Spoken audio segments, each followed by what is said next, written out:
প্রস্রাবের সমস্যা আমাদের মোটামুটি অনেকেরই রয়েছে, যেমন ঘন ঘন প্রস্রাব, প্রস্রাবে জ্বালা পোড়া, প্রস্রাবে চাপ দিলে ধরে রাখার ক্ষমতা কম।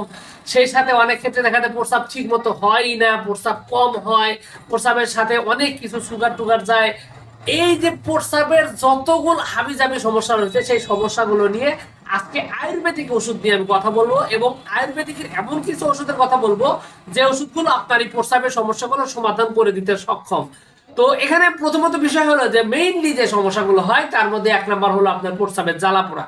তো প্রস্রাবের জ্বালা পোড়াটা কেন হয়? প্রস্রাবের জ্বালা পোড়া হওয়ার পিছনে অনেকগুলো কারণ রয়েছে। একটা বেসিক কারণ হলো যারা অতিরিক্ত পরিশ্রম করেন, রোদে থাকেন, তাদের সমস্যাটা থাকলে দেখা যায় যে প্রস্রাবে জ্বালা পোড়া করে। এছাড়া প্রোস্টেটের সমস্যা হলে, বা আপনার কিডনিতে যদি পাথর হয়, অথবা দেখা গেল যে কোনো ঔষধের কারণে বা পানি শূন্যতার কারণে কিন্তু আপনার প্রস্রাবে জ্বালা পোড়া হতে পারে। তো এই সমস্ত জ্বালাপোড়া দূর করার জন্য আয়ুর্বেদিকের মধ্যে অনেকগুলো ঔষধি রয়েছে, তবে সবার আগে যে ওষুধটার নাম আসে তার নাম হলো চন্দনাশক। চন্দনাশক হলো এমন একটা ওষুধ যে ওষুধটি এই প্রস্রাবের এই সংক্রান্ত সমস্যার ক্ষেত্রে সবার আগে ব্যবহৃত হয়, সবচেয়ে বেশি কার্যকরী হয়। এছাড়াও এই সমস্যার জায়গায় আপনার চন্দনাশকের জায়গায় আরো একটা ওষুধ রয়েছে, এটা হচ্ছে একটু ইউনানি টাইপের, যার নাম হলো বিজি সালসাপ্যারিলা। এটা আসলে একটা কোম্পানির ওষুধ, বিজি কোম্পানির ওষুধ। এই ওষুধটি প্রস্রাবের এই সমস্ত সংক্রান্ত সমস্যার সমাধান করার জন্য খুব ভালো রকমের এটার ক্ষমতা রয়েছে। আমি আলাদা একটা ভিডিওতে পুরোপুরি শুধুমাত্র এই বিজি সালসা নিয়ে কথা বলছি, যেটা এই বিজি সালসাপ্যারিলা প্রস্রাবের যাবতীয় বিষয়, সেক্সুয়ালি বিষয়ে এগুলোর উপর কাজ করে। তো এটা দেখতে চাইলে এই চ্যানেলের ভিডিও অপশনে গিয়ে খোঁজ করে দেখতে পারেন। তো যাই হোক, এছাড়াও আপনার প্রস্রাবের সাথে যদি দেখা যায় মানে মানে প্রস্রাবটা একটু বেশি ঘন ঘন হয়, সাথে মেহরকের সমস্যা রয়েছে, তো তাদের ক্ষেত্রে কিন্তু চন্দন সুধা নামক আরো একটা ওষুধ রয়েছে। এই চন্দন সুধা কিন্তু এই সংক্রান্ত সমস্যার সমাধান করার জন্য বিশেষভাবে কার্যকরী এবং খুব ভালোভাবে কিন্তু এটার সমাধান হয়। এছাড়াও আপনার প্রস্রাবের সমস্যার সমাধান করার জন্য অনেকগুলো ওষুধ রয়েছে। তার মধ্যে আরেকটা হলো আপনার জম্বাদরিস। জম্বাদরিস হলো যাদের মূলত ঘন ঘন প্রস্রাব হয়, প্রস্রাবের মাত্রা অনেক বেশি, একটু পর পর প্রস্রাব হয়, একটু পর পর প্রস্রাব হয়, প্রস্রাবের ধারণ ক্ষমতা খুব কম, বিশেষ করে ডায়াবেটিস যাদের রয়েছে তাদের ক্ষেত্রে কিন্তু আপনার এই জম্বাদরিসটা একটা গুরুত্বপূর্ণ ওষুধ, খুব ভালোভাবে আপনার এই প্রস্রাবের সমস্যার সমাধান করে।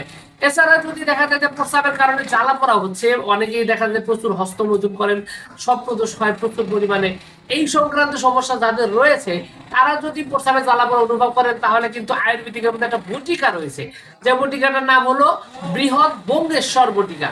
এই বঙ্গেশ্বর বটিকা কিন্তু প্রস্রাবের জ্বালা পোড়া বন্ধ করার অদ্বিতীয় মহাঔষধ।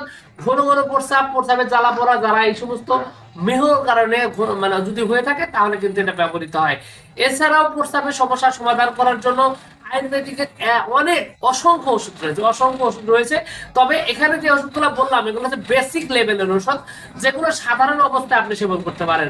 তবে আপনার এই প্রস্রাবের সমস্যা যদি দীর্ঘদিনের হয়, বহু পুরাতন সমস্যা হয়, তাহলে আমার পরামর্শ হলো আপনার উচিত হবে একজন অভিজ্ঞ আয়ুর্বেদিক ডাক্তারের সাথে কথা বলে আপনার রোগের ব্যাপারে ডিটেলস বর্ণনা দিয়ে তারপর আপনার রোগ মোতাবেক চিকিৎসা নেওয়া, তাহলে কিন্তু সমাধান হবে। অন্যথায় এই প্রস্রাবের সাথে কিন্তু কিডনি জড়িত, ভুলভাল ওষুধ খেয়ে কিডনিকে বিকল করেন না। আবার অনেকে ওই মানে সেক্সুয়ালি ওষুধপাতি খায় একদম অবস্থা খারাপ করে ফেলেন না। এই জন্য নিজে নিজে এই সমস্যাগুলো সমাধান করবেন না। তবে বেসিক যে কারণগুলো আছে, সাধারণ যে কারণগুলো আছে, সেই কারণগুলোর উপর নির্ভর করে এই আয়ুর্বেদিক ওষুধগুলো পার্শ্ব প্রতিক্রিয়া মুক্ত, সুতরাং আপনি ওষুধগুলো সেবন করতে পারেন। এগুলো আপনার খুব ভালোভাবে আপনার সমস্যার সমাধান করতে সক্ষম। অন্যথায় নিজে নিজে জটিলতা বাড়াবেন না এবং সমস্যা বৃদ্ধি করবেন না। তো যাই হোক, সবকিছু মিলে এইটুকু ছিল আজকের ভিডিও। আশা করছি আমার এই যে তথ্য, এই তথ্যগুলো আপনার কাছে অনেক অনেক বেশি ভালো লেগেছে বা আপনার কাজে লেগেছে।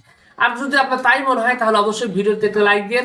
আর নিয়মিতভাবে এই ধরনের স্বাস্থ্যমূলক ভিডিও, বিশেষ করে আয়ুর্বেদিক সংক্রান্ত তথ্য বা ওষুধ সম্পর্কে জানতে, রোগ সম্পর্কে জানতে অবশ্যই চ্যানেলটি সাবস্ক্রাইব করবেন।